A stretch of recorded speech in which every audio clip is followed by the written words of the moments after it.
কয়েক মাস আগে থেকেই আমার চুল পড়ার সমস্যাটা বেশ বেড়েছে। তাই 2 মাস হলো আমি একটি প্রোডাক্ট ইউজ করছি। আমি ইউজ করছিলাম অ্যালফস গুডনেসের রোজমেরি ওয়াটার।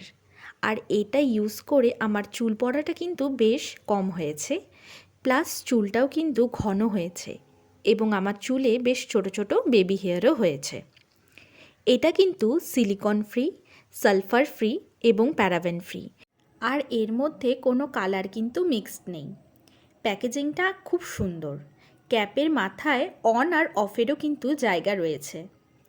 প্রথমে চুলটা ভালো করে শ্যাম্পু করে ধুয়ে নিতে হবে। তারপর রোজমেরি ওয়াটারটা স্ক্যাল্পে ভালো করে স্প্রে করে হালকা হাতে ম্যাসাজ করে নিয়ে 15 মিনিট রেখে দিতে হবে। তারপরে চাইলে তোমরা ধুয়ে নিতে পারো। আবার অনেকে কিন্তু এই প্রোডাক্টটি রাতেও ইউজ করতে পারো। ইউজ করে নেক্সট দিন সকালেও চুলটাকে ওয়াশ করে নিতে পারো। আর আমার মতন ভালো রেজাল্ট যদি পেতে চাও তাহলে সপ্তাহে অবশ্যই 2 দিন তোমরা এই প্রোডাক্টটি ইউজ করতে পারো।